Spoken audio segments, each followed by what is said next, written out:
When people imagine the First World War, they often picture endless mud, artillery, and machine guns tearing through the sky. But there was another kind of terror that unfolded in the darkness between the trenches. It happened in silence, in whispers, in the slow crawl across ground filled with the dead. This was the world of trench raiders, men who stepped away from the idea of modern warfare and walked back into something older, more primitive, and far more personal.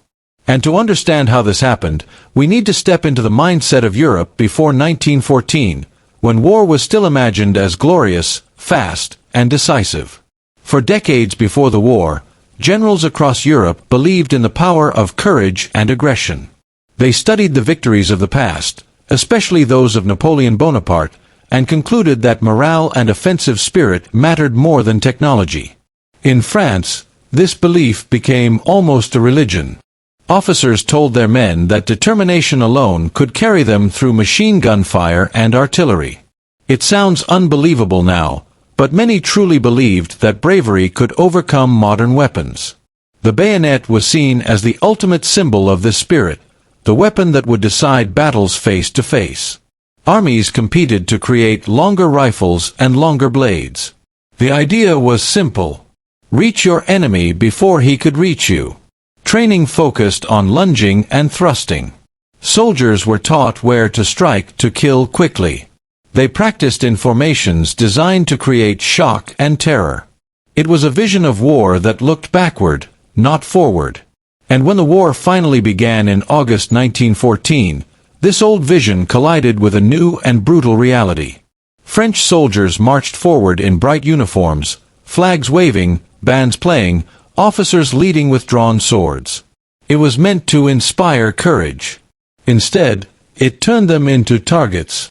Machine guns and artillery tore them apart before they could even see the enemy.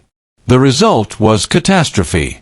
In one single day, tens of thousands died. The belief that courage alone could win battles died with them. The Germans suffered similar disasters. Their own charges ended in confusion, darkness, and friendly fire. Both sides learned the same horrifying lesson. Modern firepower had changed everything. The battlefield was no longer a place of movement, but a place of survival. The only protection was the earth itself. So soldiers dug. Soon, a line of trenches stretched from the coast of Belgium to the mountains of Switzerland. It was a world of mud, fear, and waiting. Days passed in boredom and terror. Nights were filled with patrols and sudden violence. In these trenches, everything changed. The long rifles and bayonets designed for open battle became awkward and dangerous in the tight, twisting corridors. Fighting happened at arm's length. There was no room to swing a rifle. No time to aim. Soldiers adapted. They always do. They improvised weapons that felt closer to something out of the Middle Ages. Clubs made from wood and metal. Knives blackened to hide their shine. Shovels sharpened until they could cut. Some weapons looked like they belonged in the time of Richard the Lionheart rather than in the 20th century. The shovel became especially feared. It was silent, heavy, and brutal. It did not get stuck. It did not jam. It did not reveal your position with a flash. Even armor returned. The Germans experimented with steel breastplates. The Americans tested heavy body shields. Most were too heavy to be useful, but the idea itself showed how far warfare had changed. Technology had advanced, yet survival demanded a return to older methods. From this environment, trench raiding emerged. At first, it was small and unofficial. A few men slipping across no man's land to gather information or take revenge. But gradually, it became organized. Carefully planned. Rehearsed. Raids were meant to capture prisoners, destroy equipment, and remind the enemy that nowhere was safe. Preparation for a raid could take days. Faces were darkened. Equipment stripped of anything that could make noise. Gloves worn to handle wire silently. Each man carried weapons for close combat. The timing was precise. Speed meant survival. Surprise meant success. Crossing no man's land was the first trial. The ground was uneven and filled with craters. Corpses lay everywhere. The smell never left. Raiders crawled slowly, sometimes taking hours to move a few hundred yards. If a flare lit the sky, they froze. Even breathing too loudly could mean death. The greatest danger was the sentry. Listening posts were placed forward of the main trenches. These men stood alone in the dark, listening for movement. If they detected anything, the entire front could erupt in fire. Raiders had to find them first. Silence them quickly. Without a sound. Sometimes, patrols from both sides met in the darkness. These encounters were tense and unpredictable. Occasionally, both groups chose not to fight. Each knew that gunfire would bring artillery and machine guns. Survival could depend on mutual silence. Once inside the enemy trench, everything changed. Silence gave way to chaos. Grenades exploded in confined spaces. Pistols fired at point-blank range. Knives and clubs struck in darkness and confusion. Dugouts were cleared one by one. Prisoners were dragged away. Every second mattered. The return journey was often worse. Machine guns swept the ground. Artillery fired blindly. Men became lost in the dark. Some jumped into the wrong trench and realized too late. Friendly fire was a constant risk.